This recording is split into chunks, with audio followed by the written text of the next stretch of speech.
et nos cœurs font plus de bruit que tout. Voici Bain de minuit spécial Brésil à l'éléphant blanc avec Sir Ali, Sidney Penny, Robert Mitterrand, Greta Scacchi, Jacques Weber, mais juste avant, Daniel Toscan du Plantier et Yves Navarre. Moi j'aime beaucoup tes bouquins, mais t'es pas un peu graphomane quand même? Pas du tout, et un peintre, on ne va pas vérifier combien de tableaux peint un peintre. Fort heureusement, on n'a pas dit à M. Franz Schubert qu'il écrivait trop de musique. Il est mort assez jeune, il en a écrit d'assez belles. Je veux dire, c'est un reproche que l'on ne fait qu'aux romanciers. Pourquoi?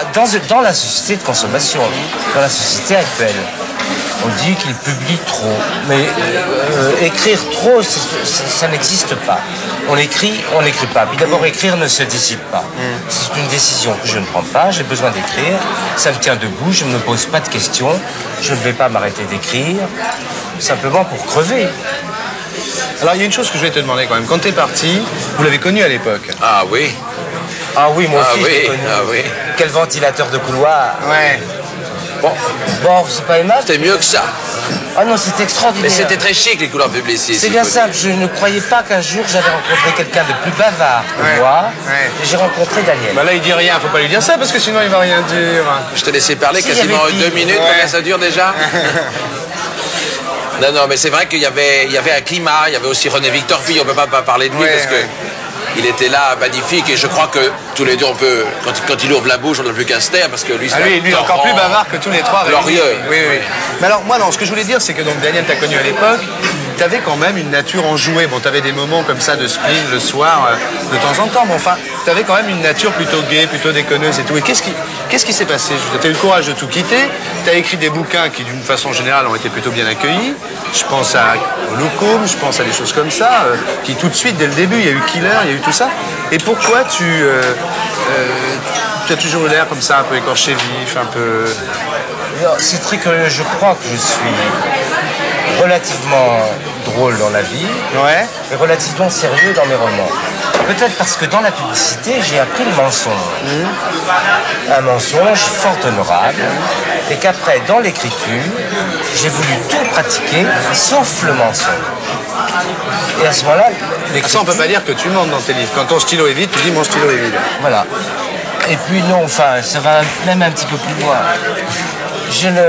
Quand je dis que la publicité est une école du mensonge, Ouais. c'est très subtil et c'est avec beaucoup de considération. Et que j'y ai appris, d'une part, à peser les mots, à savoir quel était leur tranchant ou leur double tranchant, à savoir quel pouvait être leur envol, leur possibilité d'impact, et en même temps à me méfier Oui, ça apprend à du écrire usage plus. qu'on pouvait en faire. Ça apprend à écrire plus serré, disons, c'est vrai. Tu aimes ces bouquins? Oui, j'ai juste une chose là sur Dans ce le que tu dis. bouquin, Non, je crois pas. il fait partie de tous les producteurs. Il fait partie de ceux qui m'ont toujours dit mais il y a un producteur italien qui est un de ses grands copains qui m'a dit un jour J'ai pas de copain italien. tu pourrais pas me J'ai la faire famille, mais... que tu ne pourrais pas me faire une synopsis de ton dernier roman?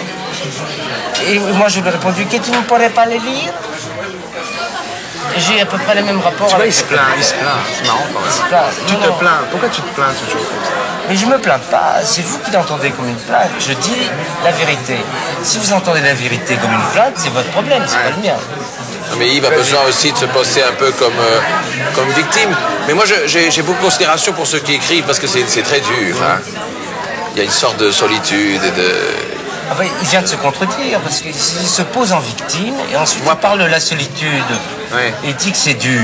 Mais oui, c'est dur et c'est la solitude. Ah oui, c'est- On ne se pose pas en victime, on est victime pour ceux qui choisissent de tirer profit de ceux qui créent. Mais je ne jette pas la pierre. Oh là là, que j'adorerais tirer profit de ceux qui créent. Ça, c'est un Oh, programme mais que je vais garder pour les 20 prochaines années. Oh, tu en as largement tiré profit. Non, plus qu'un pas lui. écrivain. Je pense Bah, qu'ils ont oui. pas mal tiré profit aussi de ceux qui produisent, ceux qui créent. Mais moi, je suis content. Hein, parce que je crois que aujourd'hui, il faut mieux être du côté de la création que du côté de ceux qui produisent. Alors tu racontes dans ton bouquin que c'est très dur. Une fois, tu vas à Amsterdam comme ça pour faire une conférence et que c'est très dur. Ça te demande des efforts de venir à la télévision pour parler de ce que tu fais? Terrible. Terrible. Terrible. C'est une sorte de déracinement. Parce qu'on devient... D'abord, je suis célibataire. Ouais. Je vis avec un chat. Ouais. Je vis plongé dans mon encrier. Je surnage. Je ne suis pas encore noyé dans mon encrier, mais presque. Et l'exercice social de l'écrivain dans une société médiatique, en employant les grands mots, est une chose qui me dépasse d'autant que j'en connais tous les rouages. Et alors, comment être sincère et le paraître, je ne sais pas. Je pense qu'on ne peut pas être sincère et le paraître à la télévision. Pour paraître sincère à la télévision, il faut être un fourbe. Un beau sujet, ça. Beau sujet, ouais. Oh ben, je vais en faire un sujet de film alors. Ça, télé, tout de suite. De télé, il a dit. Télé, Il est beau. on ne peut pas mépriser la télé comme ça. Tu m'as dit tout à l'heure, je survis, pourquoi tu es fatigué? Alors je vais répondre à une question que tu m'as posée tout à l'heure. Ouais. Tu m'as demandé pourquoi j'étais moins gay qu'au début des années 70. Oui. Parce que le début des années 70, c'était la fin des années 60. Ouais. J'entre en âge. Et je pense que, effectivement, je constate que nous avons perdu, par exemple, le sens des saisons. Nous sommes connus à l'époque où il y avait des saisons, où on vibrait et on vivait au rythme des saisons. Ouais. T'as vu, il fait très beau cet hiver-là. Eh bien, c'est pas normal. Même ça, il trouve ça pas normal. Non, moi j'aime bien que les saisons soient marquées, tranchées, et tu m'as connu à la fin des années d'euphorie, Ouais. au début des années de crise, et je crois que maintenant ce sont les années de confusion absolue. Alors je regarde, parfois je m'amuse, Ouais. de moins en moins avec les autres, Ouais. mais qu'est-ce que j'ai bien vécu. Vous vous étiez revus tous les deux depuis l'époque? Je l'ai revu, il passait, fringant, On se voit à l'opéra. arrogant, très sûr il de lui. vient d'avoir la Palme Très d'Or à Cannes. Oh, bah lui aussi, il a eu ses petits Il a eu prix. le grand cours. J'ai eu le grand On est cours. pas mal tous les deux finalement. Bah oui, vous Vous avez êtes de la très bien. chance d'avoir les deux. J'ai Moi, des ce qui chèques. me fascine, c'est qu'il a de l'aplomb. Ouais. C'est qu'il est sûr de lui. Oui. Et moi, je doute de tout. Je ne sais pas, je mets un plat devant l'eau, je fais attention. Ce qui est fascinant chez lui, c'est son aplomb, c'est sa certitude. Vous avez tous les deux des moustaches. C'est pas consulté.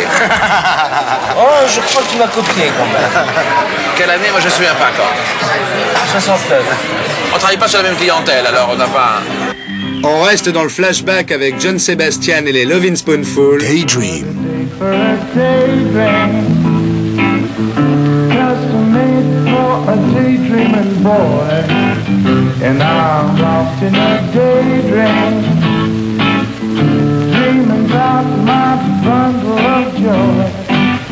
And even if time is really on my side, it's one of those days for taking a walk outside. I'm blowing the day to take a walk in the sun. Fall on my face in somebody's new mode lawn. I've been having a sweet dream. I've been dreaming since I woke up Tuesday. Starring me in my sweet dream. 'Cause she's the one makes me feel this way. And even if time is passing me by a lot, I couldn't care less about the dues you say I got. Tomorrow I'll pay the dues for dropping my load. A pie in the face for being a sleepy bull toad.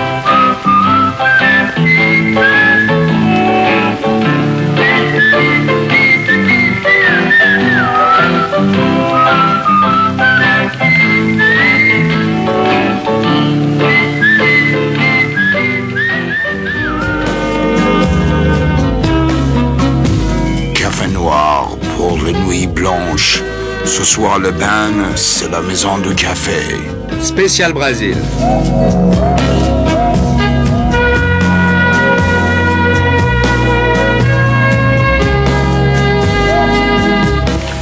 Alors Bintou, bonjour. Salut Claude, Sœur Ali. C'est quoi ce deuxième éléphant blanc, Carnaval Brésil? C'est le carnaval fatal.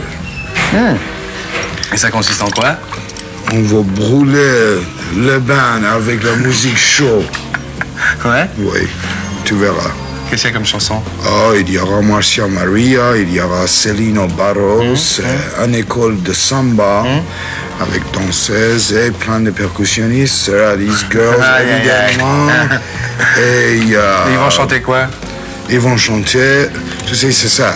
On commence avec la prière, le gospel, parce que c'est toujours comme ça. Après, on attaque à New Orleans. À New Orleans, on arrive de Trinidad. Et tout de suite, on se retrouve à Rio. Ah. C'est magique. C'est là qu'il y a l'oiseau?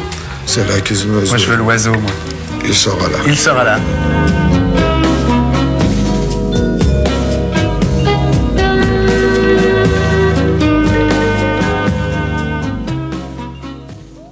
Bonsoir, madame et messieurs. Est-ce que vous êtes prudente? Est-ce que votre cœur commence à faire tom-tom, tom-tom, tom? Ce tom-tom, c'est partout. Car il y a un moment chaque année que la terre devienne plus enflammée que l'enfer et plus colorée que paradis.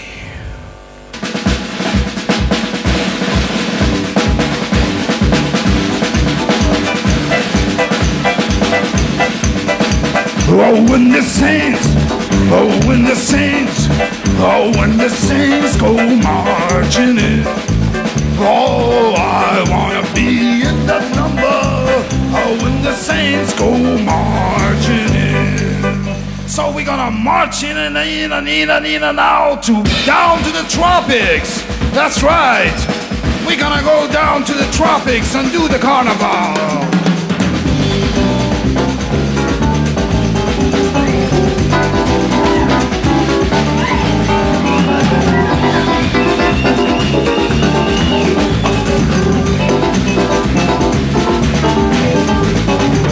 Let me tell you, it's part of history. Party time is a carnival. Let me tell you, it's a part of history. Carnival time is a big necessity.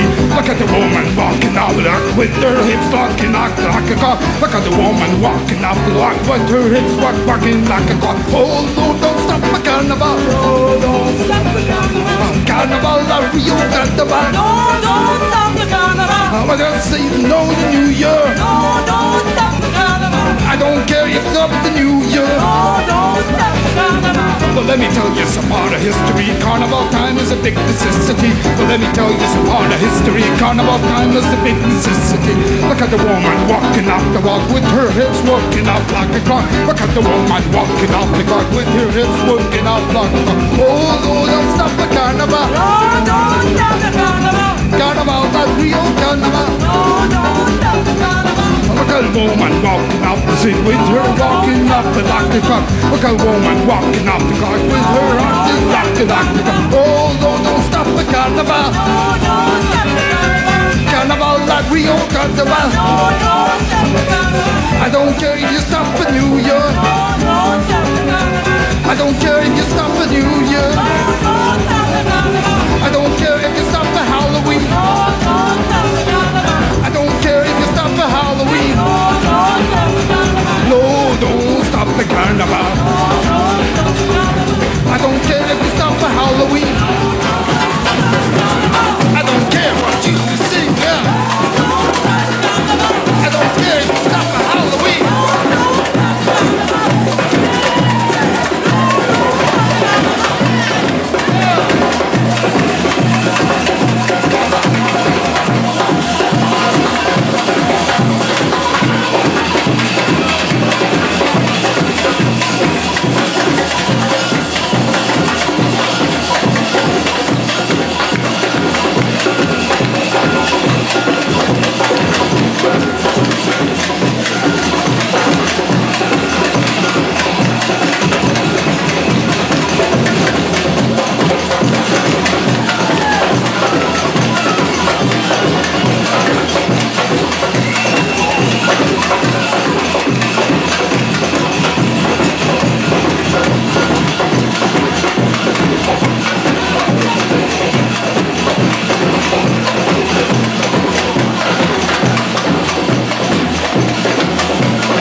Mitterrand va-t-il se représenter? Va-t-il passer la barre des 60%? On en parle avec son frère. Alors, Janine Benmussa, bonsoir. Paul Benmussa, bonsoir. Bonsoir Thierry. Robert Mitterrand, bonsoir. Bonsoir. Alors, je suis très heureux de vous avoir parce qu'avoir le frère du président de la République au bain, c'est un événement quand même. Ma foi, ce n'est pas la première fois quand même. Ah bon, vous êtes déjà venu au bain? Oui, je suis déjà venu. Marqué avec les enfants que vous avez, ça ne m'étonne pas vraiment. Vous lui ressemblez, c'est incroyable. Hein. Oui, il a été fait sur mon modèle. Ah ouais, c'est impressionnant. Oui. Je trouve pas, Paul. Tout à fait. J'ai servi de modèle, alors on a apporté quelques Ah, perfectionnements. c'est incroyable, depuis tout à l'heure, je suis là, des fois je vous regarde, puis je tourne un peu la tête comme ça. Parce que Oui, j'ai faites l'impression attention, oui. d'être à côté du président de la République, non? Oui, mais monsieur est le frère aîné. Oui, j'ai autorité. Enfin. Il a autorité. Mais c'est dommage qu'il n'y ait plus la monarchie parce que ça serait. Ah beau. ben oui, c'est Hein? ça, oui. Mais oui. Ça, vous devez J'y ai regretter. pensé vous. quelquefois. Oui. Ah oui, vous seriez roi de France. Écoutez, il est quand même formidable, regardez-le, vous verrez le président de la République dans 3 ans. Oui, c'est vrai. C'est vrai, ouais. Ils sont solides dans cette famille. Hein. Formidable. Oui, Alors dites-moi, donc vous avez fait un bouquin qui s'appelle Frère de quelqu'un, chez Robert Laffont. Oui. Le titre est très très bien, bravo. C'est de vous? C'est de moi. Ben, je vous félicite. Pourquoi vous avez fait ce livre? Pour être célèbre? Pour gagner de l'argent? Ou pour faire plaisir à votre frère? La célébrité est très problématique. Hein. Ouais. Oui, non, c'est pas pour ça. Je l'ai fait parce que j'ai lu petit à petit les livres qu'on écrivait sur mon frère. Ouais. Et il y en avait au moins une cinquantaine, si Ouais. vous voulez. Plus ou moins bons. Mais en tous les cas, assez inexacts. Malgré les efforts qui sont louables. Vous en pensez quoi alors? Si vous voulez, tiens, tant qu'on en est là, on va faire un petit. On va passer en revue. Les livres de Catherine Ney sur votre frère, vous en pensez quoi? Ben, je pense qu'elle a fait un très gros effort, Ouais, un deux fois de suite. très gros travail, qu'elle Ouais. elle a du talent, surtout pour les portraits. Elle a un très bon coup de griffe, n'est-ce pas? Elle a un bon pourcentage d'exactitude par rapport à ce que fait normalement très Franck-Olivier gratuit. Gisbert. Ah, je crois que c'est le meilleur Ouais. au point de vue exactitude. Il a seulement son côté naturel d'aller un peu vers une vérité, puis de reculer un tout petit peu. Enfin, il hésite un petit peu, mais Ouais. il est le plus près de la vérité. Ça va pas faire Seulement- plaisir à Jean Daniel, ce que vous dites. Seulement là. son livre. Ah, on n'a pas parlé de lui encore, oui. Ben voilà. Oui, non, je le comparais Ouais. au précédent. Non, Jean Daniel, je n'ai pas lu son livre, mais je pense qu'il est très sérieux. Malgré tout, dans ses recherches de tous, n'est-ce pas? Non pas ceux qui racontent quelque chose comme moi, mais ceux qui cherchent à analyser un caractère, ceux qui cherchent à faire une psychanalyse, etc. Il y a quelque chose de très théorique, enfin, très gratuit. Mais c'est intéressant, ce sont des jeux d'avant-élection. Je vous coupe, Alors- oui, je vous coupe sans arrêt. Vous savez Mais pourquoi? non, dites- Parce qu'on m'a dit, fais gaffe, chez les Mitterrand, Oui, il y en a un on qui est parle bavard. pas et un qui parle tout le temps. Oui. C'est vrai? Oh non, il n'y en a pas un qui parle tout le temps, il y en a au moins 5. Ah bon, donc celui qui est président, c'est celui qui parle le moins finalement. Oui, il parle le moins. Oui. Ouais. Il parle le moins. qu'on appelle il le parle, sphinx. disons qu'il parle Ouais. à bon escient. Ah oui, ben là on attend. Hein. J'aurais pas l'impudence de vous demander parce que tous les journalistes doivent vous le demander. Non, mais donc, on a dit qu'il parlerait au mois de mars. Voilà, Mais il y a des gens qui ne parlent jamais. oui. Bah, il va bien être Moi, obligé de j'adore parler mon quand chien, même. depuis que je l'ai, il n'a pas encore dit un mot. Alors dites-moi, votre frère, il l'a relu le bouquin là? Eh bien, il est en train de le lire. Mais il l'a lu avant que ça soit imprimé? Ah non. Ah bon? Non, je lui ai montré un passage de notre enfance. Ouais. Et il a dit, mais c'est exactement ça. Oui, parce que tout ce qu'on raconte sur l'enfance, en général, c'est enjolivé, Ouais. c'est Ouais. un peu déformé, ou c'est raconté par des membres de la famille qui ont 3 ans, 4 ans, Ouais. 5 ans de plus, qui donc l'ont vu avec des yeux différents. Et comme nous avons une faible différence tous les deux, et que nous avons vécu vraiment tout près l'un de l'autre, alors c'est exactement ça. Bon. Et c'est mon souci d'exactitude. Donc c'est là, mon il est en côté- train de le lire, il vous a pas encore c'est mon appelé, côté polytechnicien, vous savez. Ouais. Je ne peux pas m'écarter de la vérité. Il vous a pas encore appelé pour vous dire qu'il était pas content? Ah non, au contraire, il est content. Alors, comme il ne, si vous voulez, il ne distribue pas les compliments en abondance, il m'a dit petit à petit, d'abord c'est tout à fait ça, et puis après il m'a dit, c'est bien ton livre. Oui, il m'a dit ça. Bien. Et après, il Pour m'a la dit- réédition, on va marquer une bande rouge avec c'est bien ton livre. et après, il m'a dit, c'est pas mal écrit. ton Ouais. livre. Enfin, c'était des Mais compliments c'est qui bien. venaient s'ajouter les uns aux autres Bah, tout va et bien. qui me gonflaient d'aise. Bah oui, n'est-ce pas? c'est dur à faire un livre en plus. C'est très dur, oui. Bon alors parlons des J'ai scoops, mis 3 ans. les petits scoops dans le livre quand même. Alors Oui. qu'est-ce que, par exemple sur l'Action française, sur l'Observatoire, sur des choses comme ça, vous... À l'Action française, il en est très peu question, car Ouais. nous n'en avons jamais fait partie. Hein, simplement, nous avons appris qu'elle était interdite par le Vatican. Ouais. Et si nous en faisions partie, le jour où le Vatican l'a interdit, nous en serions séparés. À mon tour, je suis rempli d'aise. Voilà, alors, Oui. Alors l'Observatoire, vous donnez une... À l'Observatoire, je n'hésite pas à vous raconter toute l'histoire. À dire exactement tout ce que j'ai vécu à ce propos-là, comment ça m'est arrivé, d'une façon extraordinaire, car j'avais quasiment mon père en face de moi, un vieux directeur général des chemins de fer, qui me dit, Robert, il y a des choses qu'on ne fait pas dans la vie. J'étais tout d'un coup troublé, car c'était un très bon ami, tu vois. Il me dit, oui, je viens d'avoir Paris au téléphone, nous étions à Madrid. J'étais à Madrid. Je viens d'avoir Paris au téléphone, ce fameux attentat, voilà, bien c'est votre frère qui l'a organisé, son complice vient de le dire, avec des preuves à la main, etc. Moi, j'étais à 100 pieds, je voulais disparaître. J'ai eu honte, mais je me suis dit, non, c'est pas possible. François n'a pas pu faire un truc comme ça. Pour 1000 raisons, et pour des raisons morales, et même pour des raisons pratiques. Puis non, puis vous dites qu'il avait rencontré Pesquet depuis 2 mois et que c'est pas le genre de type, votre frère a monté un coup avec quelqu'un qu'il connaît depuis 2 mois. Pas depuis 2 mois, depuis 8 jours. Depuis 8 jours, pardon. Et il avait rencontré, non, il avait eu deux entretiens avec lui, parce que l'autre l'avait couru après, 8 jours avant. Dans 2 entretiens avec lui, séparés de 24 heures. Et l'attentat a eu lieu le soir même. On monte pas, et dans des lieux publics. Non, mais vous avez raison, c'est une explication qui est en dehors de la... Puis si on veut faire un coup morale, non, mais si on voulait faire un coup fumant, quand on a été chef de la résistance avec des milliers de personnes sous ses ordres et qu'on a des fidèles entre les fidèles, qu'on fait les coups les plus durs pendant la résistance, on va prendre un de ces gars-là. On va pas prendre un type qui est en repris de justice, qui était un député poujadiste et qui est évidemment tout prêt à vous faire un croc en jambe. Tout à fait. Dites-moi, avec votre frère, vous voyez souvent? Oh oui, 1 ou 2 fois par semaine. Ah, quand même? Ah bah oui, oui. Vous faites quoi quand vous voyez? Eh bien, souvent nous prenons le petit déjeuner ensemble, nous parlons des événements du moment. Nous parlons aussi de nos souvenirs. Nous prévoyons un petit déplacement ensemble, une promenade chez les libraires ou une demi-journée en province. Comme il y va de temps en temps, il m'invite quelquefois à aller en province avec lui. Paul, dans ton restaurant, que moi j'appelle chez Paul d'ailleurs, comment il s'appelle ça? Chez Edgar, c'est Chez Edgar, Edgar, oui, Marbeuf. Moi je dis tout le temps on va chez Paul. Tu le vois des fois, Robert Mitterrand? Ben oui, j'ai vu récemment. Alors avec mon autre frère. Voilà, avec le général. Jacques. Avec le général. Ah oui, voilà, oui, c'est vrai, on était partis là-dessus. Celui qui m'a donné ma deuxième appellation. Voilà, donc il y en a 3, il y a 3 frères, oui. Parce que j'ai toujours, pendant 30 ans, on m'a appelé Monsieur le Ministre. Oui. Naturellement, à cause de la ressemblance. Et puis après, on vous a appelé Monsieur le Général. Et un jour, on vous a demandé... Ah non, j'ai eu les deux. Un jour, on vous a demandé de faire réformer quelqu'un ou de transférer quelqu'un. Vous avez dit non, je suis amiral, et on vous a amené une demande avec marqué Monsieur l'amiral. Exactement. Dites-moi, quand il était petit, vous voulez déjà être président, votre frère? Non. Non. On n'a jamais parlé de ça. Ça l'a pris en quelle année? Ça l'a pris le président, ça vient petit à petit. On commence, quand on est homme politique, on commence par vouloir être député. Oui. Il l'a été, ma foi, il était assez jeune, oui. Il avait 29 ans. Bah oui.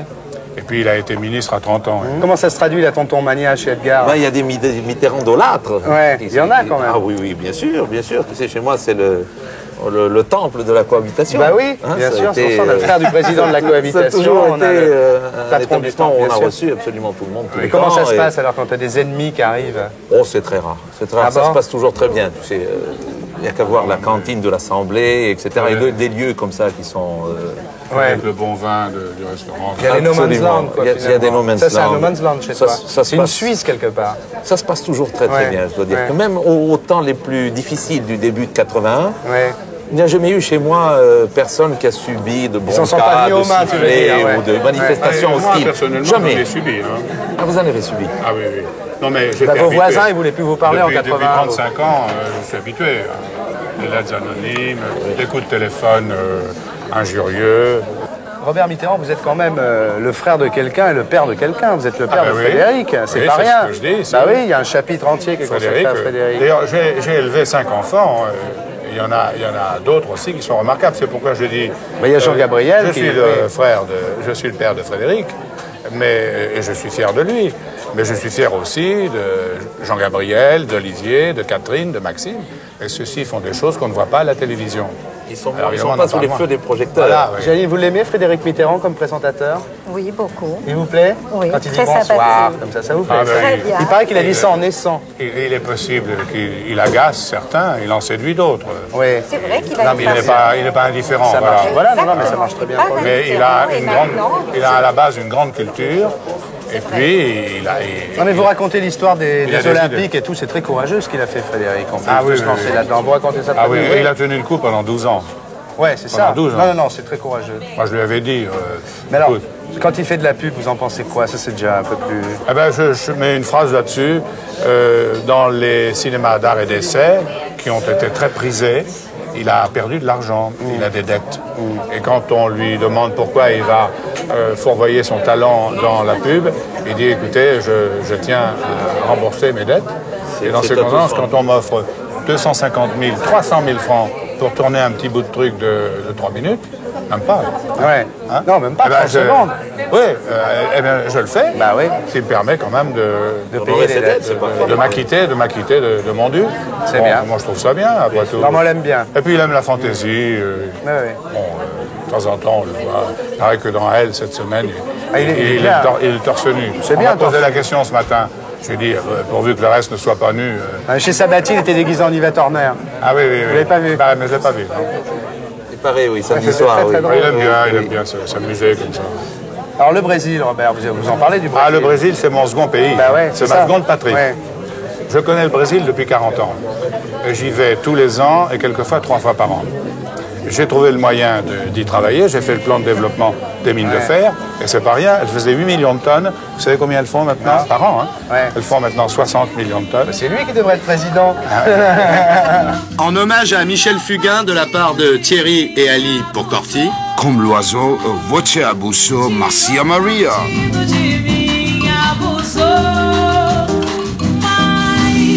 Faz mal, é tão normal ter desamor, é tão cafona, sofredor que eu já nem sei se é meninice ou cafonice o meu amor. Se o quadradismo dos meus versos vai de encontro aos intelectos que não usam coração como expressão. Você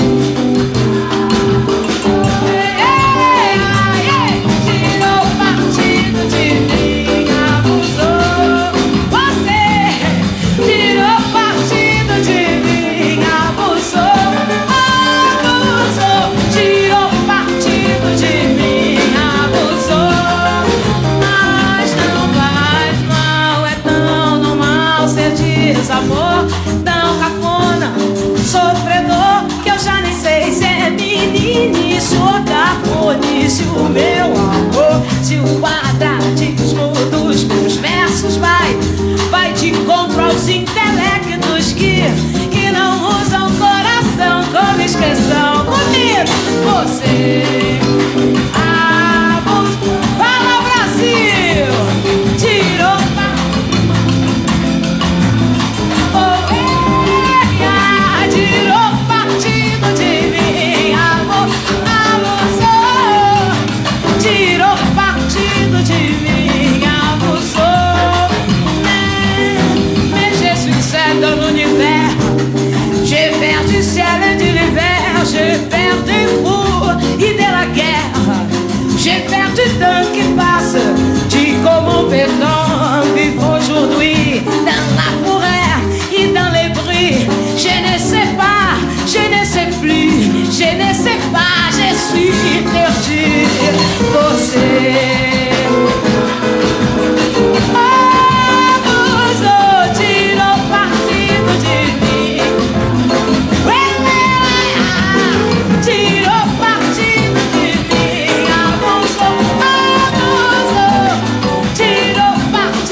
La route de Nairobi se terminait rue du Bourg-l'Abbé, dans le bureau des patrons des bains, c'est Greta Scacchi. Greta, tu es arrivée quand à Paris? Ce matin. Tu es arrivée d'où? De Londres. Tu viens pour la sortie du film La route de Nairobi? Oui, c'est ça, j'ai des interviews à faire. Ça t'embête pas d'aller comme ça dans toutes les télévisions pour vendre ton film? Mais d'habitude, quand un film sort, je suis en train de tourner un autre film, ouais. Alors j'ai jamais l'opportunité de les suivre. Tu es dispensé de la promotion d'habitude. Oui, mais cette fois, je travaille pas pour les prochaines 6 semaines, alors je vais suivre le film dans tous ici les pays en Europe et ouais. puis en Amérique aussi. En Amérique, ça sort quand en Amérique? Le 11 mars.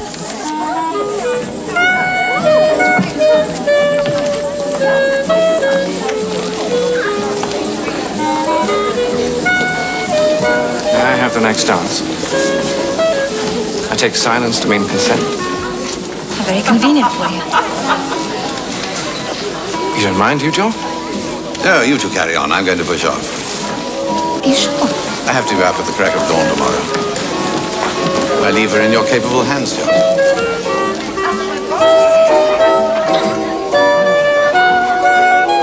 Il y a 5 ans maintenant que j'ai lu le livre. Le producteur, celui qui a acheté les droits du livre, m'a fait lire il y a 5 ans. Et il fallait beaucoup de temps pour avoir l'argent, la finance pour faire le film. Et c'était après la sortie de succès de Out of Africa que finalement les financiers sont mis d'accord. Ouais. Et c'est Michael Radford qui a fait le film. Alors tu as fait plein de films qui sont super. Tu as fait Chaleur et poussière. Tu as fait Coca-Cola Kid. Hein?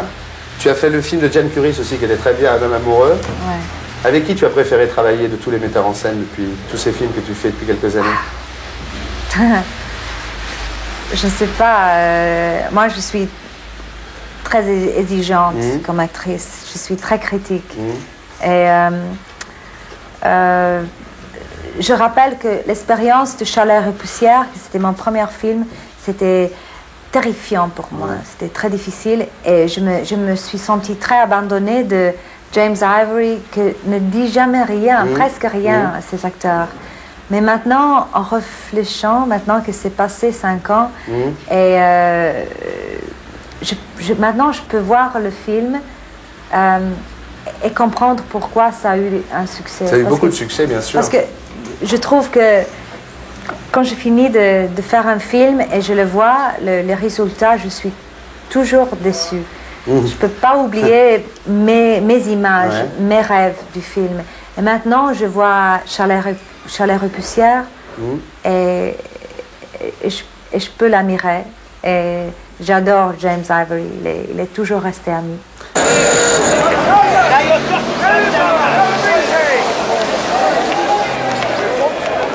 Ah, that's Gilbert Colville. Looking for Joss, I dare say. He's rather peculiar looking. He went native about 5 years ago, lives with the Maasai. Joss is his only friend. God knows why. Must have been his fag at school. Actually, he's a very interesting man. He's a bloody lunatic. He's the richest man in Kenya. Nobody can get more than 2 words out of him. I'm sure I could. If you can, I'll buy you a fur coat. Every time I see his fingernails, I thank God I don't have to look at his feet. Gilbert! Let me introduce you. You know Jock? Diana, his wife. How do you do? Errol? He's not here. Possibly on the course. Gilbert, Jock's made a wager with Diana. He says that if you say more than 2 words, he'll buy her a fur coat. Really?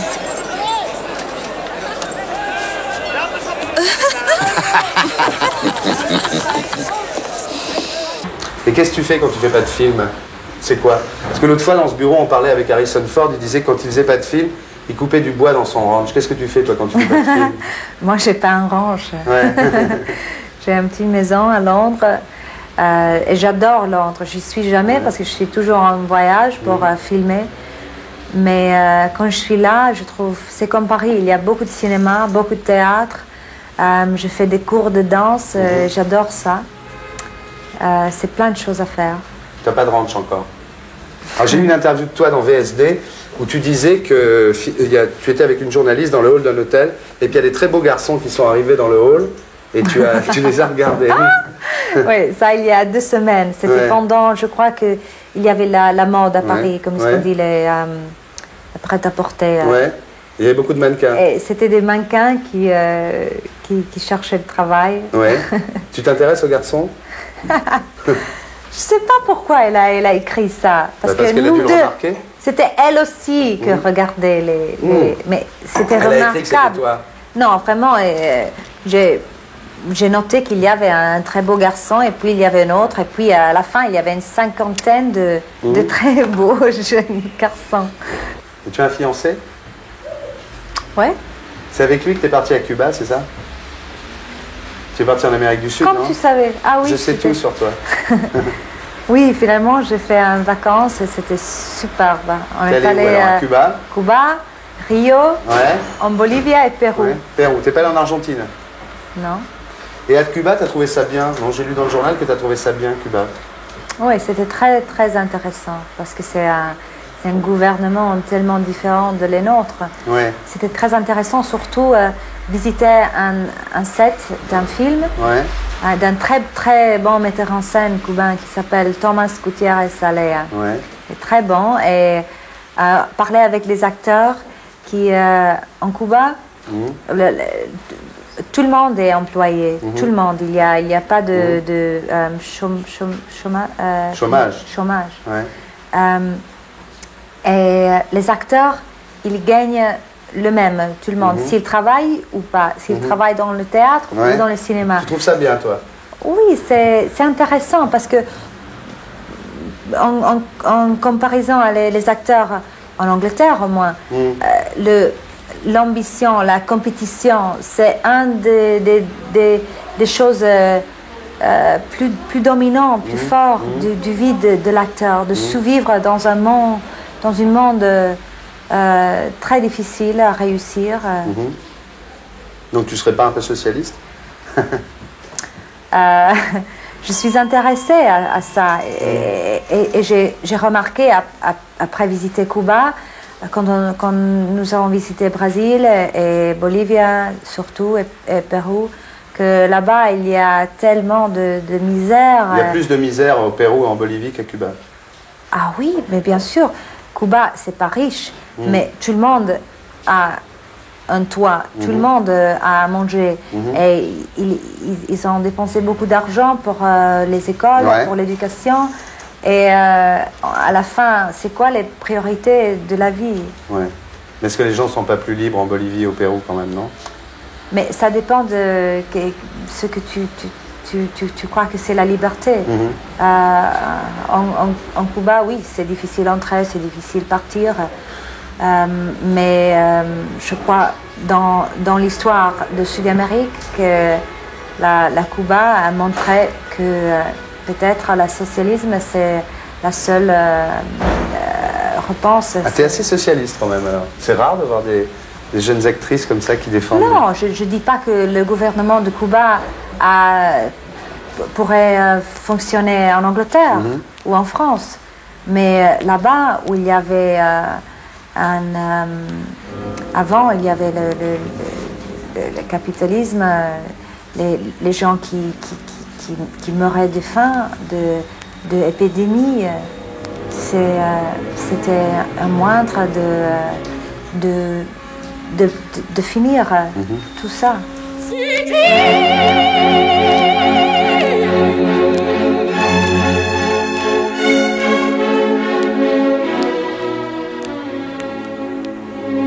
Cuba pour Cuba, voici le dernier carnaval avant la chute de Batista.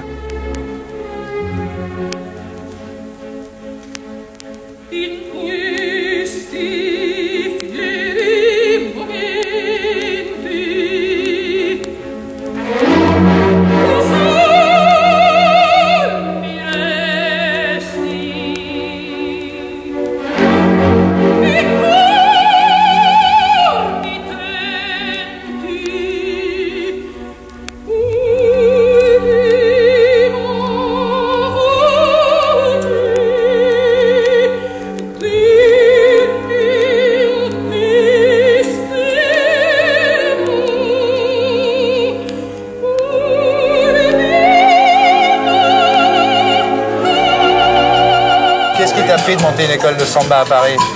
Bien, il existait déjà des groupes et une école de samba, et beaucoup d'éléments d'ailleurs de l'école viennent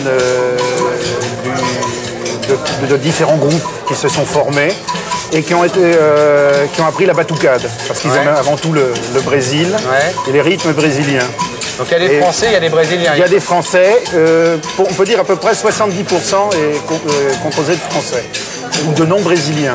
Alors Sœur Ali, pour cet éléphant blanc spécial Brésil, tu as invité Rémi Colpacopoul, qui est le plus grand spécialiste français de musique brésilienne. C'est normal, non? Oui, c'est normal. Tu as habité longtemps là-bas?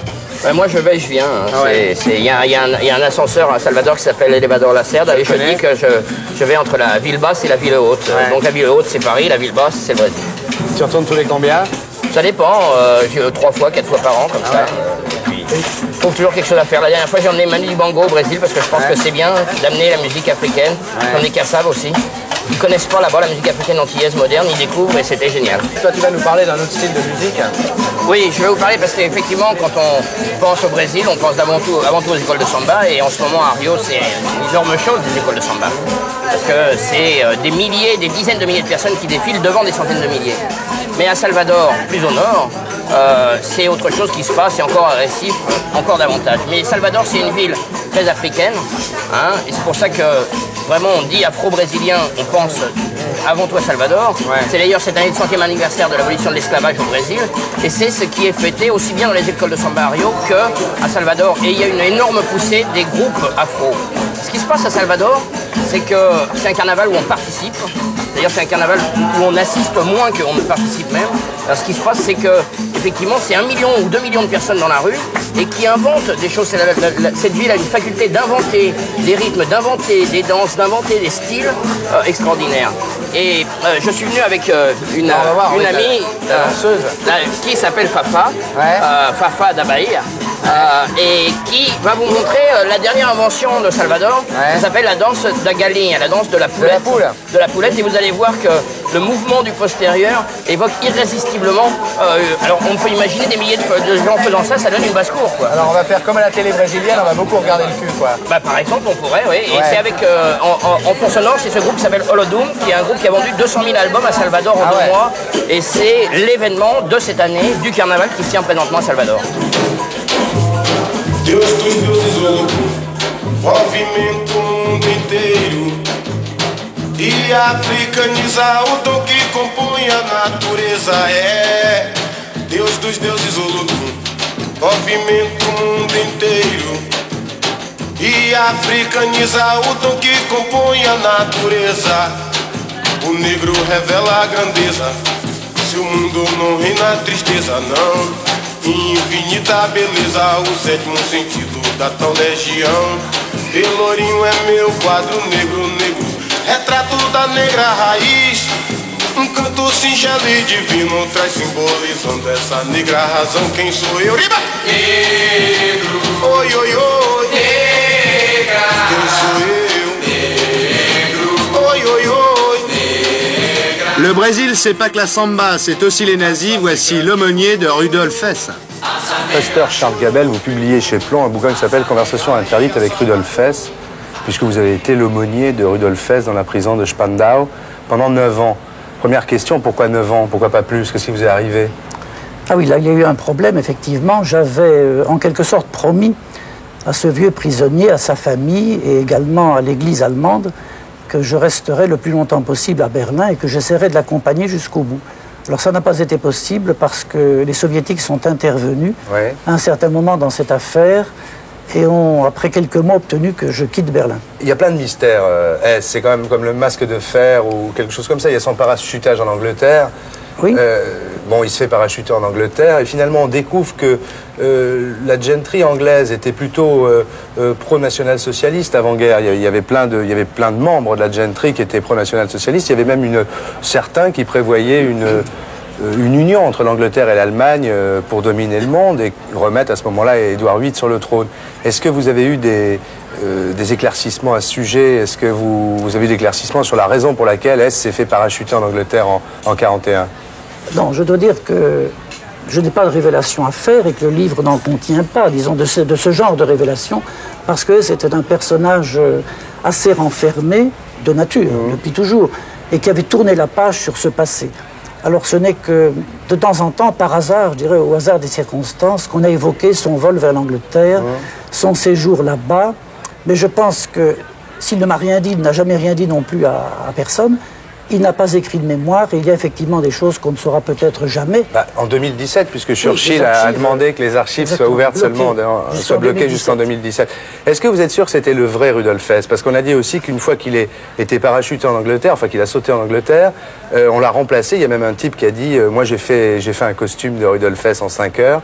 Et à ce moment-là, ça serait un faux qui aurait été ramené à Nuremberg pour être jugé. Oui, vous parlez du livre d'un médecin britannique, un médecin militaire britannique qui était en poste à Berlin, à US entre les mains, si j'ose dire, la radiographie, etc., et a constaté qu'il n'y avait pas la blessure. Il n'y avait pas suffisamment de cicatrices de la blessure au poumon. La guerre de 14-18. Non, après, ça a été vérifié par plusieurs chirurgiens des Alliés. Et on a constaté qu'il y avait bien des traces. Donc c'était le vrai Rudolf Hess. C'était le vrai pour sa famille, pour les Alliés et pour moi. On a dit aussi que dans les années 50, Staline avait fait extraire Hess de la prison de Spandau pendant un jour ou deux pour lui proposer de diriger un petit parti est-allemand, je crois que c'était le Parti national-démocrate, de façon à récupérer un peu les anciens nazis qui vivaient en Allemagne de l'Est. Est-ce que vous avez eu des lumières à ce sujet? Est-ce que c'est plausible d'abord? Ce n'est pas très plausible. Non. Parce qu'à l'époque, il y avait les autres condamnés avec lui, ils étaient encore tous là, je pense. Et puis il y avait des gardiens alliés occidentaux qui étaient là jour et nuit, mélangés avec les gardiens soviétiques. On ne pouvait pas le sortir. Alors, il me paraît impensable qu'on ait sorti une nuit complète sans que ça ait transpiré. Il aurait fallu acheter les gens. Enfin, je ne veux pas m'opposer à ce que l'historien allemand qui en a parlé a dit, mais j'en ai parlé avec Hess. Parce que j'ai connu cette histoire il y a plusieurs années. Ah, vous en avez parlé avec Hess? J'en ai parlé avec lui. Lui a dit que c'était tout à fait impensable, qu'il ne se souvenait de rien, qu'il ne voyait pas comment la chose eût été possible. Alors, le grand dernier mystère au sujet de Rudolf Hess, c'est sa mort, c'est-à-dire qu'on a commencé par annoncer qu'il était mort, sa belle mort, et ensuite qu'il s'était suicidé. Et son fils, que vous connaissez bien, Wolf Rüdiger, a dit que c'était pas possible, qu'on l'avait un peu suicidé quand même, qu'on l'avait un peu aidé à mourir. Je pense que ce serait sans doute aller un peu loin. Je connais les lieux dont on a parlé. Ce qui me gêne un peu, c'est qu'on n'a pas permis à la famille et à l'avocat de Hess de voir les lieux et d'avoir l'explication, j'allais dire, matérielle du suicide. On a fait disparaître ces lieux très rapidement. Et puis les Alliés ne l'avaient annoncé que le lendemain de la mort. Ensuite, le surlendemain, annoncé qu'il y avait un petit papier dans sa poche. Ça faisait pas très sérieux, ça fait un peu... Vous pensez qu'on l'a un peu aidé, quoi, qu'il y a un peu d'euthanasie là derrière, non? Non, je ne veux pas y croire. Simplement, si lui s'est suicidé tel que je l'ai connu, il y a eu des tentatives de suicide bien avant, une fois en Angleterre et une fois à Spandau avant mon arrivée. Mais après, pendant ces 9 ans et demi, il n'a jamais été question de suicide. Il se maintenait vraiment en vie, il voulait vivre, il voulait encore voir ses petits-enfants, il voulait encore essayer de sortir, puisqu'il faisait des demandes de libération. Alors, il a fallu, pour qu'il se suicide, qu'il ait soit une dépression sénile brutale, ou que, voyant tout ce qu'on lui faisait, tout ce qu'on ajoutait à sa peine au cours de la dernière année de sa vie... Oui, parce que c'était de plus en plus dur, en fait, la détention. C'est ça qui est incroyable. C'était de plus en plus dur parce que, m'ayant chassé moi et ne pouvant rien me faire, il a fallu qu'on se venge sur quelqu'un. Alors on s'est, en somme, à mes yeux, on s'est vengé sur le vieux monsieur de 93 ans et sur mon successeur, l'aumônier, qui a beaucoup moins de liberté que ce que vous avez dit. Qui a eu beaucoup moins de liberté que moi, qui ne pouvait plus aller au jardin avec lui, qui ne pouvait parler que de religion, etc. Le fils de Hess, qui a donc mis en cause la thèse du suicide, a été victime très rapidement d'une congestion cérébrale. Est-ce que là aussi, c'est pas un peu bizarre? Ça fait très roman de John le Carré quand même, non? Tout ça, non, ça c'est tout à fait exact. Il a même une hémiplégie. Mais c'est pas quelque chose qui a pu être provoqué, partielle. Non, je pense qu'il était sous le stress. Il avait des problèmes de santé à ce moment-là. Et puis le stress de la semaine, ça lui est arrivé le dimanche après-midi, et son père était mort le lundi soir, donc le stress de toute la semaine. Et que... Donc ça ne peut pas être vraiment mis en cause, quoi? Non, non, ça je ne pense pas. Non, non, d'ailleurs il est resté à l'hôpital très longtemps, et je pense qu'il est encore en cure maintenant. Donc vous deviez assister, enfin vous deviez prononcer une allocution pour l'enterrement, qui finalement n'a pas été fait dans le petit village où c'était prévu. On l'a enterré quelque part, sans doute à Munich, et vous n'y êtes pas allé finalement. Je devais présider l'enterrement, et je puis vous dire qu'il n'y a pas eu d'enterrement, et que le dernier mystère de sa vie, c'est que seule sa famille, et peut-être quelques autorités, savent où se trouve le corps. Moi, je n'en sais rien. Alors beaucoup de gens ont milité pour la libération de Rudolf Hess. Vous aussi d'ailleurs, et dans votre livre, on sent que peu à peu, finalement, au cours de ces années, vous finissez par avoir, je dirais presque une certaine tendresse pour lui. Est-ce que c'est pas un peu bizarre, ça, quand même? Ah non, Oui, pardon. Non, pas du tout. Vous savez, il n'est pas pensable qu'un prêtre, un rabbin ou un pasteur aille vers des gens qui souffrent. Tout prisonnier souffre, quel qu'il soit, quoi qu'il ait fait dans sa vie. C'est un homme souffrant. On ne peut pas aller vers lui, la Bible en main, et lui lire l'Évangile sans l'aimer. Donc, à partir même du premier jour, tout au fond de moi-même, je sais que si je vais dans une prison, je dois aimer les gens qui s'y trouvent, même Rudolf Hess. Donc ça part déjà de là, de cette notion chrétienne, de l'amour à tout prix, inconditionnel. Et puis après, au bout de 9 ans, vous savez, un vieillard qui vieillit et qui devient de plus en plus un vieillard, qui est marqué par l'âge et dont l'espoir de sortie diminue, on s'y attache. Même des gardiens. Il y avait autour de moi quand même là des gardiens. On a dit qu'à Nuremberg, il n'avait pas été condamné pour crime contre l'humanité, puisqu'il était en 41 pendant que la solution finale était appliquée en Allemagne. Mais c'est quand même quelqu'un qui, dans la prison de Landsberg, avait écrit Mein Kampf avec Hitler, qui a quand même fait partie de la Thule-Gesellschaft et qui avait participé à toute l'élaboration de la théorie nazie. Donc est-ce que finalement, même un prêtre peut aimer quelqu'un qui a inventé tout ça, même si ensuite il ne l'a pas mis en application? Vous savez, les idéologies néfastes courent le monde, et celle-là était extrêmement néfaste. Mais nous ne pouvons pas l'Évangile en main, nous refuser d'accorder de l'amour à un être humain. Parce que pour nous, Dieu aime tous les hommes. Et que pensez-vous de l'attitude de Serge Klarsfeld qui était contre la libération de Hess? Alors, excusez-moi, je préfère ne pas répondre à cette question. Je préfère simplement dire qu'il y a à Paris, un avocat juif, un vieux monsieur, qui est un juriste distingué, qui a écrit beaucoup de livres sur le droit international, et qui en 1984 a publié un article dans Le Monde avec un grand titre, Grâce pour Rudolf Hess. Et ensuite, dans mon livre, je parle d'un entretien avec Wiesenthal, qui n'était pas pour, mais qui n'était pas contre. C'est-à-dire, il me dit, moi, je n'ai rien à dire, si vous arrivez à le faire libérer, je me tairai. Voilà, je préfère répondre comme ça. Merci. Tu t'appelles comment? Diana. Et ton vrai nom, c'est comment? Alexandre Nederes. Oui. Il y a longtemps que tu es en France?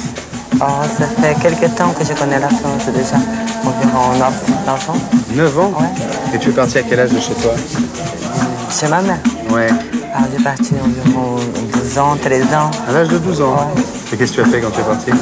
J'étais chez des amis, un peu par là. Et je connaissais quelqu'un qui m'a hébergé chez lui, quoi. Ouais. Alors, ça a commencé comme ça. Un monsieur riche? Non, un monsieur... Moyennement riche? Moyen, oui. Et tu as vécu un petit peu avec lui, c'est ça? J'ai vécu 5 ans avec lui. 5 ans avec lui? Ouais. Il n'était pas marié? Non, il était jeune. Quel âge il avait? 25 ans. 25 ans, et toi tu avais 12 ans? Un petit peu plus, 13 ans, 14 ans. Et il faisait quoi lui dans la vie? C'était un monsieur qui faisait beaucoup de business, quoi. Il voyageait beaucoup. Ah bon. Il avait moyen quand même. Tu as vécu combien de temps au total avec lui? 5 ans. 5 ans? Oui. Mais à l'époque où tu vivais avec lui, tu étais comme un garçon. Non. À 15 ans, j'étais déjà travesti. Tu étais déjà travesti? Oui, j'étais travesti ou presque transsexuel, parce que maintenant c'est la mode transsexuel. Ouais. On parle plus travesti. À mon époque, on disait travesti. C'est quoi la différence entre un travesti et un transsexuel?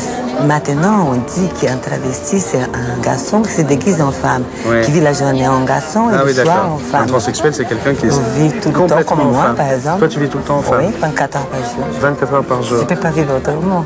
Mais alors, dis-moi, après, comment tu l'as quitté, ce type? C'était Il est mort. Non. Oui. Tu l'as tué? Non. Il s'est noyé. Il s'est noyé. Ça t'a fait de la peine? Oui, j'étais très amoureuse. Mais s'il n'était pas mort, tu aurais continué à vivre Ah avec oui, lui? Ah je bon? l'aimais, c'est le premier amour de ma vie. Tu aurais pu passer toute ta vie avec lui? Oui. Ah bon? Tout à fait. Et alors, comment t'es venu en France après? On parle beaucoup d'Europe, au Brésil, à Rio, São Paulo. On parle beaucoup d'Europe, surtout Paris. Et tous les transsexuels rêvent de venir à Paris. Ah bon? C'est pour ça qu'à Paris, dès qu'on dit transsexuel, on pense à brésilien. Oui. C'est parce qu'en fait, c'est pas parce qu'il y en a dans toutes les capitales, c'est pas pareil. À Paris, il y en a plus qu'ailleurs. Il y en a plus qu'à Londres, il y en a plus qu'à Rome. Les Français, ils n'ont rien à contre les transsexuels, ils aiment bien. Quoi. Bah ouais, les Français, tu sais, sont ils aiment tout le monde. C'est une terre d'accueil, la France. Oui, justement. Ouais. Moi, personnellement, je suis bien accueillie par les Français. Tu es venu à quel âge ici? 20 ans. Comment tu vis en France? Qu'est-ce que tu fais? J'ai fait des spectacles, des galas, des imitations, comme dirais-je. Comme ça, en province, en discothèque. Tu es content, ça va? Ah oui, j'adore là. Tu es ravi d'être là? Oui. J'ai même une famille française qui m'aime. Ah bon? Oui. Mais tu as rencontré un garçon ici? Oui. Et il y a longtemps que tu es avec lui? Maintenant, ça fait bientôt 7 ans. Ah bah dis donc, à chaque fois c'est vachement long hein, quand même. Oui, parce que c'est tellement tu es très aimable. fidèle en fait. Oui. Hein? Non, c'est pas ça, c'est que je suis gentille, aimable, je suis une femme. Oui, tu es très agréable de compagnie. C'est pour ça. Tous les hommes qui sortent avec moi, ils ont envie d'être avec moi parce que c'est normal. Non, c'est dangereux, peut-être que ça va m'arriver, c'est terrible. Et alors dis-moi, enfin c'est un peu personnel comme question, mais toi tu es quand même toujours travesti, c'est-à-dire que tu n'as pas été opérée. Je suis transsexuelle. Tu as été opérée? Je suis transsexuelle. Ah bon? Ça veut dire quoi ça? Je suis transsexuelle, je vis ma vie de femme, je suis une femme, oui, je suis une femme. Et tu t'es fait opérer où? Au Brésil? Non. Au Maroc? Oui. Beaucoup de gens font ça au Maroc, comment ça se fait? C'est une spécialité. Parce que c'est moins cher. Ah, parce que c'est moins cher. Il n'y a pas beaucoup de travail parce qu'à Londres, vous êtes obligé d'écrire une lettre, attendre, passer à psychiatre, médecin, c'est plus dur quoi. Là-bas au Maroc, tu payes de fond. Ah oui, vous arrivez, vous donnez, demain, dans 10 jours, vous mettez en avion. Ça coûte combien? Ça coûte vachement cher quand même. Ah oui, à l'époque, ça coûtait 4 000 $. 4 000 $, ah oui. Et c'est ton fiancé qui te l'a offert? Un petit peu. Et tu regrettes pas des fois? De quoi? De ne pas être resté un garçon? Non. Pourquoi? Parce que je sais très bien comme je suis. Mais tu penses que c'est parce que tu étais comme ça quand tu es né ou c'est parce que tu avais besoin d'argent à un moment? Non, non, parce que si moi je voulais vraiment d'argent, je faisais comme tous les autres transsexuels brésiliens qui viennent en France. Ils vont tous faire excusez-moi, la prostitution. Oui, c'est ça, oui. Ils font beaucoup en bois de Boulogne. Oui. Moi, parce que j'aime pas, j'adore la vie, femme de maison, attendre mon mari qui rentre le soir. T'aimes bien faire la cuisine et tout ça? Oui, oui. J'adore faire les stars. Ah, et la femme vraie femme alors. C'est une femme d'intérieur et quelque part est star. Ah. Bal minuit spécial Brésil à l'éléphant blanc avec Sœur Ali, carnaval à New Orleans.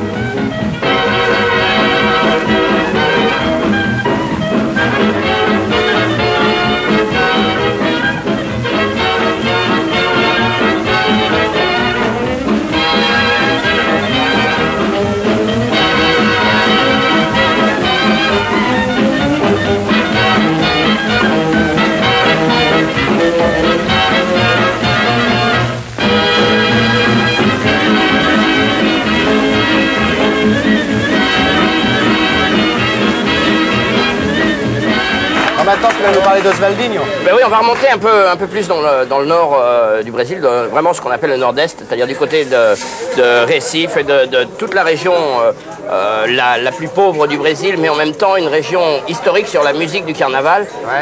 Et là-bas, c'est très différent. C'est les cuivres qui défilent sur des camions. Et les gens qui dansent derrière, c'est des rythmes beaucoup plus speed, beaucoup plus rapides. Ça s'appelle le frevo. Et alors c'est ce qui est descendu après à Bahia et qui a largué les cuivres et qui a pris les guitares électriques à la place, qui fait qu'on a l'impression d'avoir du rock saturé à Salvador. Mais à Recife, c'est resté beaucoup plus rustique. Dans le nord-est, c'est resté beaucoup plus rustique. Et l'accordéon, c'est l'un instrument de prédilection de là-bas. Alors, Oswaldinho, qui est un grand musicien, c'est un des 2 ou 3 plus grands accordéonistes du Brésil. Il est à Paris en ce moment pour peu de temps. Il se présente au Discophage. Et donc, on a profité de sa présence pour montrer un peu ce qu'il sait faire. Alors, il va nous jouer un frevo, le même qui a complètement enflammé Montreux il y a quelques années. Et bon, c'est un artiste de top niveau, vraiment. Merci, Rémi. Alors, Oswaldinho vai tocar um frevo da pesada.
You are very different. Dis donc, tu ressembles pas beaucoup à la Bernadette du film. Hein. Imagine you were such a true Bernadette. Ça, c'est mon côté Sydney. Okay. Hello, Yeah. Sydney. Yeah. I knew Bernadette, now I know Sydney. Right. How old are you? T'as quel âge? I'm 16. I'll be 17. 16, 17 en août. 16. That's why you are here with your parents. C'est pour ça que tes parents sont là. They don't leave you alone, never. Ils te foutent jamais la paix, quoi. No, it's an awful long way over here. Bah, c'est loin, la Californie. But they came with you during the shooting. Ils sont venus avec toi pendant le tournage? They didn't trust Monsieur Ils faisaient pas confiance à Delannoy, quoi. to take good care of you. Oh, they trusted They trusted you. John, but we're really close family. Oui, ils lui faisaient confiance, mais on est une famille très, très unie, tu vois. It was great. But you are the only child of the... Tu es leur seul enfant? No, I have 2 brothers and 2 sisters.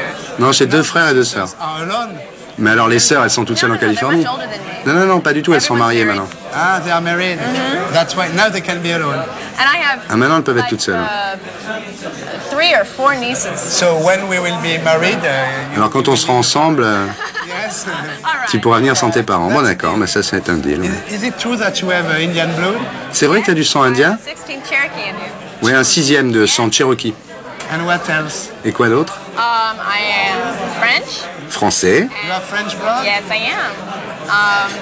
My great Mon arrière-arrière-arrière-grand-père, c'est Daguerre, was daguerre. He invented the daguerreotype. l'inventeur du daguerreotype. Ah d'accord. And I'm also Scotch Puis alors j'ai du sang écossais, j'ai du sang... Et hongrois. You look Hungarian. Marc, t'as un peu l'air hongrois, c'est vrai. I am.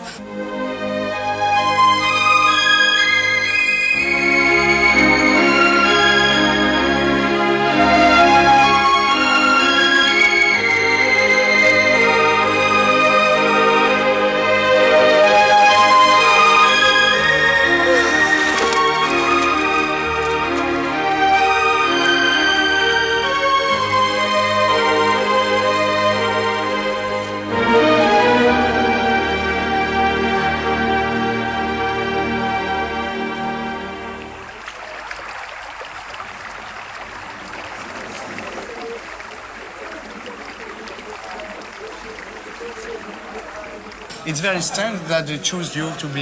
C'est quand même marrant qu'il t'ait pris toi pour faire ce rôle, non? 19th century. Petite Pyrénéenne du 19e siècle.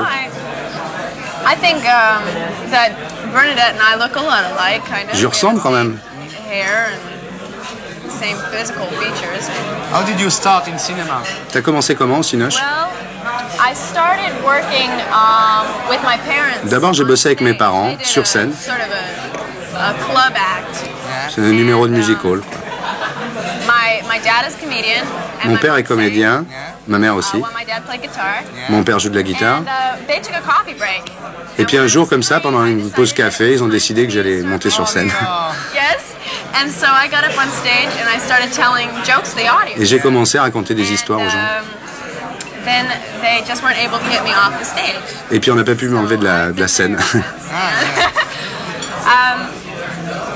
And it just progressed from there. I started doing. Et puis depuis, j'ai essayé de faire des progrès, quoi. And then 6 years old. J'ai commencé à 6 ans. I did 20 or 30 or something. I forgot. J'ai fait, je sais pas, plein de films, Television movies. des films de télé. Et puis j'ai fait Pale Rider. Pale Rider with Clint Eastwood. Avec Clint Eastwood, ouais. Ah. And how did Jean Delannoy choose you? Et Delannoy, il t'a choisi comment, lui? He happened to see Thornbirds. Il avait vu Les oiseaux se cachent pour mourir. I was 10 at the time when I À cette époque-là, j'avais 10 ans. This was about 5 years later, and he said, "Well, let's see, she should be about 15 by now." And Et il s'est dit, j'avais 10 ans, il s'est dit, maintenant elle doit en avoir 15, je vais l'appeler. I think she can handle the part, and so, well, let's get her.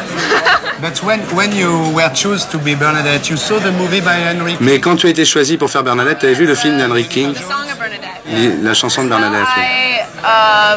They presented me with the script, and I read it, and so I went on my search to find out everything I could about Bernadette. Ouais, quand j'ai fait le film, j'ai cherché tout ce que je pouvais trouver sur Bernadette. And then I found out the real story.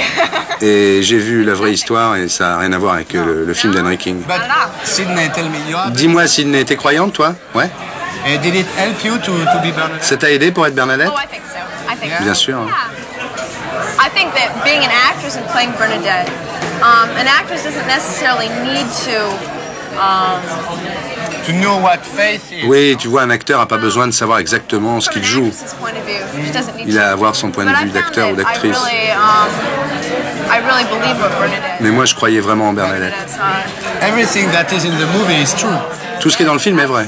So I imagine that when you saw the movie, you are obliged to be a believer, no? Alors, ça veut dire que quand on a vu le film, on est obligé de croire. If it's true, it is a proof, in a way. Of course, and Bien sûr que c'est une preuve. you know that they've tried to prove that Bernadette was lying, Tu vois, ils ont essayé de montrer qu'elle était folle ou qu'elle voulait tromper son monde. and they couldn't do it. Mais ils y sont pas arrivés. So it's really hard not to believe it. Et c'est dur de pas croire quand on a vu ça. Oui, quand on voit son corps à la fin qui est conservé parfaitement 150 ans après, c'est très très étonnant. Ça.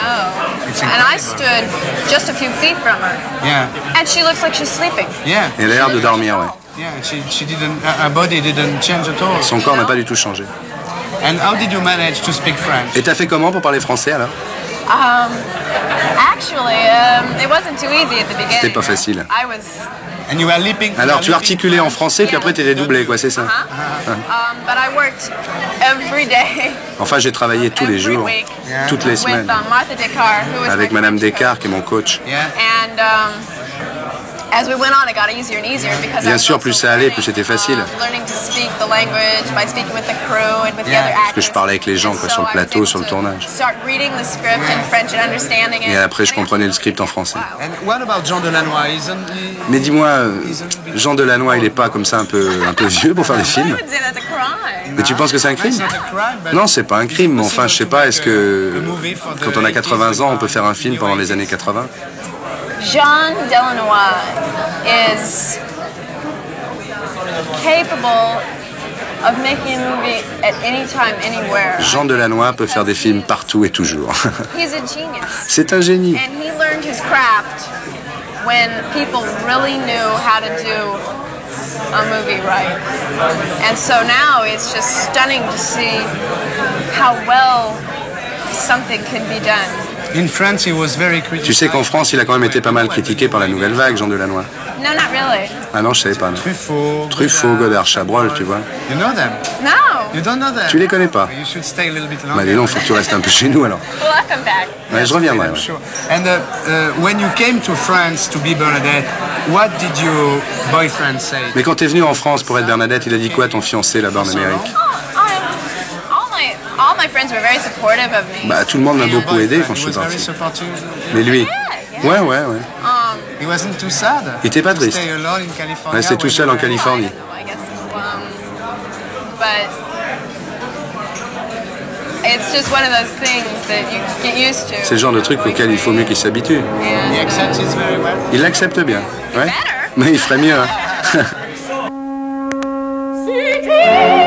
Après Bernadette Soubirous, un miracle n'arrive jamais seul, voici l'album Sylvain Bergère. Rudolf Fess. Jean-Claude Galota. Jean Co. Monsieur Le Sage, le brodeur. Villalonga, Grande Espagne. Ferreri, iconoclaste. Moravia, méprisant. Franck Maubert. Guy Cuevas. Dans M le maudit de Fritz Lord. Les ailes du désir, Wim Bergère. Soirée de gala à l'opéra, Orphée aux enfers. La princesse Napoléon, Jacques Chazot, Marina de Brandt. Emmanuel de Brandt. Ludmila Tcherina, Alexandre, Niki Nancel. Ça c'est les mêmes, mais c'est sur scène.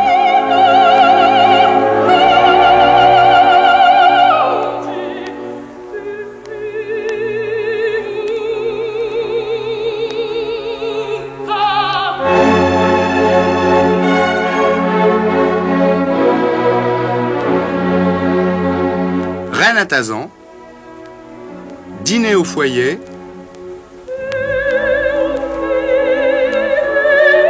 et French Cancan pendant le dîner.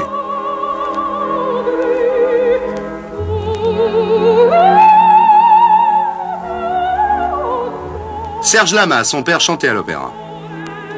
Françoise Laclousse, Éric Berger.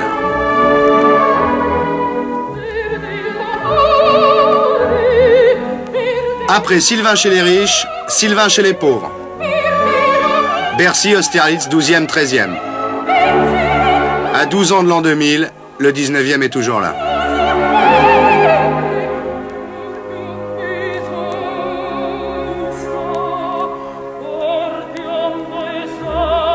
Kolpakopoul, tu connais Sœur Ali? Sœur Sourire, je l'appelle. Sœur Sourire, oui. Absolument, regardez d'ailleurs. C'est le grand maître de l'éléphant blanc. En quelque sorte. En quelque sorte. C'est l'éléphant blanc. Le éléphant blanc. Il n'y a qu'un Sœur, hein, il y en a qu'un Sœur Ali. Il y a un seul. Alors dis-nous, c'est qui? Ici à Paris surtout. Ici à Paris, dans le monde entier. Qui c'est Célino Barros? Célino Barros, il est le plus grand musicien nord-est Brésil à Paris. N'est-ce pas? Absolument. Et il est un vrai génie parce qu'il joue toutes sortes d'instruments à partir de percussions, guitare. Il a même inventé une guitare qui s'appelle guitare universelle.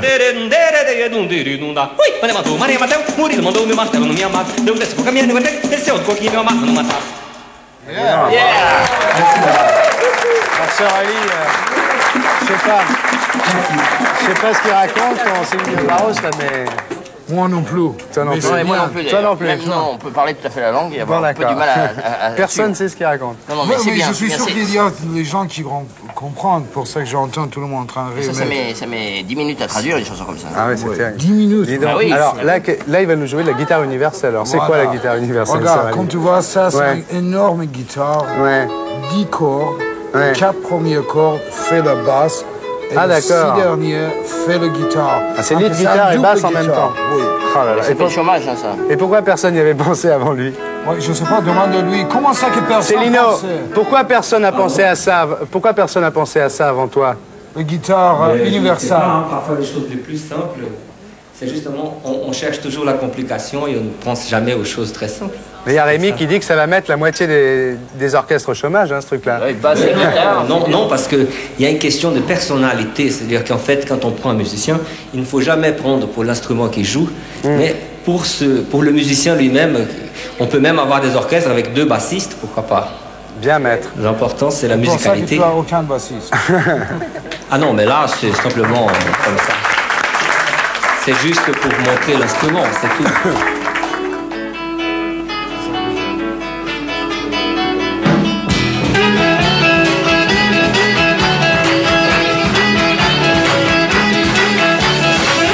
Com a viola no braço pra este mundo afora andei. Vi muita gente importante, gente que fabrica lei. Mas nesta vida de gado só o vaqueiro é rei. Ei, vaqueiro rei, ei, vaqueiro rei, ei, vaqueiro rei, ei, vaqueiro rei.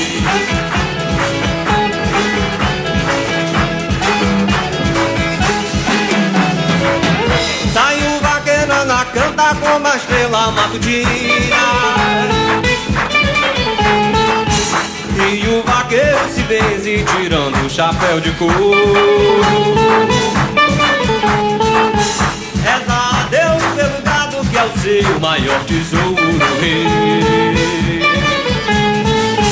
Ei, vaqueiro rei, ei, vaqueiro rei, ei, vaqueiro rei, ei, vaqueiro rei. Alors Jacques Weber, je vous vois tout le temps au bain, moi, non? Vous venez pas le soir ici de temps en temps, rôder comme ça? Ah non, oui, je viens de temps en temps quand je fais les périodes de fainéantise, quoi, de rêverie. Je trouve qu'il faut alterner les gros moments de boulot où on se jette à corps perdu, et les moments de... Oui, il faut rêver, il faut regarder les gens, quoi. Ça dure combien un moment de flânerie? Parfois très ou trop longtemps. Non, je sais pas, moi c'est relativement court. Mais j'aime bien ça, quoi. Ou alors après avoir joué, parce qu'après avoir joué, on a besoin de soulager un peu. Alors en ce moment, c'est plutôt une période... Là, c'est la période monacale. Enfin, c'est-à-dire faut dormir, quoi, parce que bon, il y a, je sais pas, 10-15 heures de répé par jour. Puis alors là, c'est difficile, parce que je joue, je mets en scène, j'ai écrit le texte. Alors vous allez faire Monte Cristo? Voilà, ouais. Alors c'est marrant parce que ça s'est jamais fait au théâtre, hein. Il y a eu 49 adaptations de cinéma. Et bizarrement, jamais au théâtre. Il y a eu une seule fois, je crois. Ça a été éliminé très vite. Moi, ce que j'aime bien avec vous, c'est que quand on pense à des acteurs de théâtre, on pense à des types comme ça, un peu intello, un peu recroquevillés, un peu... Ça, c'est affreux, ça. Hein, non, mais c'est vrai qu'on pense... Moi, je sais pas pourquoi, mais... non, mais je crois parce que... Mais vous avez du souffle comme ça, un peu nouveau, ça a quand même ce retour aux grandes mises en scène, aux acteurs qui... Moi, avec je crois le verbe comme ça, qui déclament un peu et qui... Je crois que c'est la grande tendance actuelle, parce qu'il y a eu un moment très bien, d'ailleurs formidable, où le metteur en scène a vraiment pris sa place. On a découvert d'autres dimensions que celle toute simple des acteurs dans des rideaux noirs. Ouais. Mais maintenant, les gens ont tellement marre et sont tellement abreuvés d'un flot d'images peinards installés confortablement dans l'ordinateur qu'ils ont besoin de l'accident du théâtre. Le théâtre, ça se joue au présent. Donc le théâtre, ils ont envie de la liberté de ces grands monstres. Quoi. Il ne faut pas que les acteurs soient des porte-manteaux de telle ou telle idée de metteur en scène. Il faut que ça soit vraiment les types libres qui rentrent sur la scène comme le torero face à un taureau qu'il ne connaît pas. Vous avez beaucoup d'images comme ça, vous parlez de la cornada. Moi, je suis un fou total de la corrida. Alors vous, vos films, c'était un peu moins bien quand même. Hein. Moi, c'est carrément... Non, mais vous avez raison de le dire, c'est très raté de ce côté-là. Comment ça se fait ça, je crois que pendant un moment, il y a une grosse... Moi, j'étais pas... Parce que tout simplement, c'est pas les films forcément qui étaient mauvais. Il y en a certains dans ceux que j'ai faits qui sont pas recommandés. Mais parce que j'étais pas bien, j'étais pas prêt. Je crois qu'il y a des acteurs qui sont prêts très vite, comme disait Truffaut, à être nus. À être direct. Gérard Depardieu, il est comme Obélix, il est tombé dans la marmite du cinéma quand il est né. Bon, ben, moi, c'était pas mon cas. Moi, je me sens beaucoup plus libre, bizarrement. Je me sens au large sur la scène. Je me sens libre. La caméra, je me sens un petit peu étroit. Alors, c'est pour ça que j'ai décidé maintenant de revenir au cinéma par le biais de participation, de petits rôles, pour réapprendre, pour jouer avec des grands. Ce qu'ont souvent fait les acteurs de théâtre avant, d'ailleurs, dans les années 50, 60. De réapprendre pour qu'un jour, si ça pouvait venir... que sur vraiment un beau rôle qui a de l'importance, que j'ai aucune envie de tenir 5 fois dans l'année un pistolet pour faire le énième flic, le énième gangster, ça m'emmerde. Mais pour des grands beaux rôles, un peu la manière dont reviennent au cinéma des Tom Conti, Ben Kingsley, c'est très prétentieux ce que j'ai dit. Mais les Anglais, en Angleterre, ça se passe. Oui, ils sont des grands acteurs de théâtre. Alors eux, c'est différent. Le marché est tellement important qu'on peut se permettre de prendre un inconnu sur un très grand rôle. Et puis la super production est là pour attirer. Alors c'est un peu plus difficile, mais c'est ça que je souhaite, moi. Mais sinon, qu'est-ce que je vais aller attendre du cinéma quand je joue tout ce que je joue au théâtre? Mais si vous êtes une star du théâtre, vous le regrettez de ne pas être une star du cinéma? Pas du tout. Pas du tout. Ça m'a chatouillé quand j'étais jeune, c'est vrai. Mais je ne sais plus qui a dit un truc qui est vraiment sympa. Il ne faut jamais oublier que la gloire, c'est toujours un accident dans une carrière. Et je trouve ça formidable. La carrière, elle est très longue. Elle est pleine d'artisanat. Et je crois que la longueur d'une carrière, c'est sur le théâtre qu'on la trouve. Et puis bon, s'il y a ce petit cadeau merveilleux d'être un petit peu vedette au cinéma, pourquoi pas, mais pas à n'importe quel prix, quoi. À Nice, vous avez à voir avec Jacques Médecin, c'est votre patron quelque part? C'est formidable parce que Médecin est un gars qui a mis les choses au clair dès le début. C'est-à-dire, il a dit, il se peut, il avait raison d'ailleurs, qu'on ne soit pas du même clan, qu'on n'ait pas la même image politique. Mais en tout cas, écoutez, vous faites du théâtre, ça vous savez ce que c'est, moi j'y connais rien, moi je m'occupe de mon truc, occupez-vous de votre machin, et c'est tout clair. Et à partir de ce moment-là, c'est un homme qui jusqu'à maintenant, et qui le prouve sans arrêt, a totalement respecté ses engagements par rapport à moi. Il voit qu'il y a quelque chose qui se passe sur le plan théâtral à Nice, et il nous aide, mais vraiment à fond. Je trouve ça formidable. Je suis vraiment aidé par la municipalité. Alors ça va coûter combien d'aller voir Monte Cristo, d'aller voir Jacques Weber dans le rôle d'Edmond Dantès? Le prix des places. Est-ce que c'est pas un peu cher? C'est ça le seul grave problème qu'il y a au théâtre, c'est que je crois que c'est ça, c'est que le prix des places est beaucoup trop cher pour le client, c'est vrai, c'est affreux, quoi. 350, 200, bon, nous, je crois que les meilleurs sont à 250 francs. C'est vrai que c'est excessivement cher. Et d'un autre côté, tout le monde sait, sans excès, que c'est pas assez cher pour le producteur. Et c'est vraiment ça la chose qui risque de créer une crise au théâtre. Vous êtes bien là, vous êtes bien dans vos pompes là, vous avez l'air bien là. Ah, formidable, moi, tout va. Vous avez quel âge? 38. Ah, mais c'est jeune, ça approche la fameuse pente où on est en haut et où ça commence à descendre, 40.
pour être sûr de ne rien rater de Inarditube, abonnez-vous et mettez un pouce bleu.